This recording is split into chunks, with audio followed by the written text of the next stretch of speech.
If you guys are excited for Call of Duty World War II and want a chance to win a copy of the game when it releases later this fall, all you need to do is leave a like on this video, subscribe to the channel, turn on channel notifications, and leave a comment down below. After you've done all that, you're entered to win a copy of Call of Duty World War II on your console of choice later this year. Hello darkness, my old friend, I've come to talk with you again.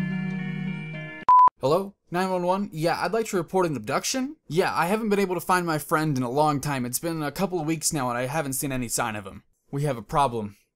Have you seen this man? Well, it's really not a man, it's more of a playlist. Have you seen this playlist? Cause I know I haven't, and I'm getting seriously worried. I don't know what happened to Chaos Mosh Pit, but it just seems to have gone missing. Someone kidnapped Chaos Mosh Pit. Chaos Mosh Pit has been abducted. Everybody stay calm. What's the procedure, everyone? What's the procedure? Stay calm! Now, I don't know about you guys, but as soon as I'm done recording this video, I'm going out and I'm making missing posters and wanted posters, and I'm stapling them all across my backyard to make sure everyone who walks past knows that Chaos Mosh Pit is missing and it needs to be found. I don't know where Ground War is. I don't know where Gun Game is. I need to stop hitting my leg because it kind of hurts. All I know is that my favorite game modes and favorite maps in Black Ops 3, Nuketown, they're missing. I can't play them anymore, and I don't know what happened to them. So this is a public service announcement. If you happen to see Chaos Mosh Pit anywhere, anything associated with Gun Game, or Ground War, or Nuketown 24/7, I need you to call this number right here.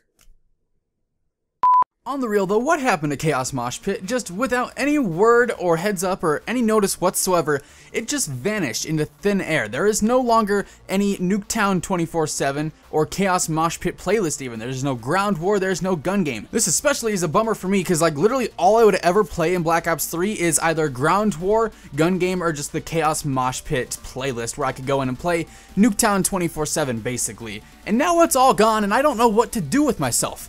Except for get hyped for Call of Duty World War II because that's coming in just a few days, and dude, I'm so excited for it. I don't know if you guys are able to hear how excited I am in my voice, but dude, it's gonna be such a fun time playing this game. I'm looking forward to it so much, and actually, at the time of recording this video, I'm about to finish preloading the private beta. I'm currently at like 40 seconds left downloading it, so if you guys pre-ordered the game and have a PS4, you can actually hop on now and download it or preload it so that you're able to play the second it goes live on Friday. Anyways, let's go ahead and move into today's topic, and that is the World War II beta and how many things we're gonna actually have access to, because if Call of Duty and Activision and Sledgehammer play this a certain way, they're gonna nail it. If they don't, it's going to be a rough time period in between the end of the World War II private beta and the release of the actual game come the first week of November. Now, in previous Call of Duty betas, we get to experience quite a bit of the game. Obviously, we get a feel for how the game plays. We get to try out quite a few weapons, play a couple of maps, and have access to most of the kill streaks or score streaks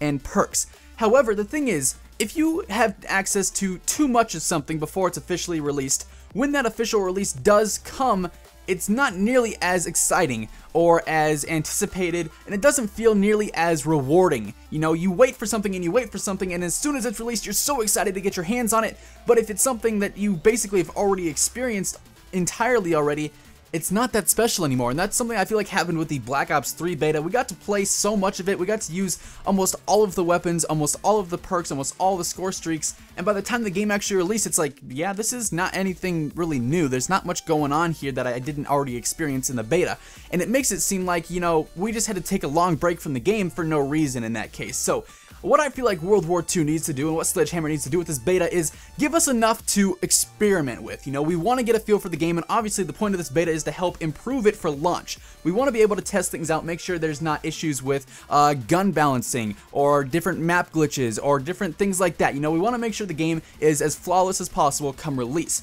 But we don't want to have the entire game handed to us right now, so there needs to be a good portion of the game that is kept off limits, but in a good way. You know, things that we can see as teasers and as little hints, and something that's like, you know, you can see the presents Christmas morning before you can actually open them and you're sitting there guessing what's inside. If we can have that sort of feel within the beta, it's going to make the release of the game so much more rewarding, and it's going to make it so much more exciting and just hype all around. So hopefully, and this is just my opinion, if you disagree or even if you do agree, feel free to share share your thoughts on it down in the comments below. How much of the beta should we have access to when it releases later this week? Should we be able to rank up through all the levels that are going to be available in game, or should it be limited at like say 30 out of 50 or 30 out of 55 or whatever? Should we be able to use all of the attachments and all the perks, or should that be something we have to wait for come day one of the game? I'll be looking forward to seeing what you guys have to say about it. Like I said, it's just my opinion. I think we should have a very limited beta, but enough to, you know, keep it interesting and keep it fun. And who knows, maybe come week 2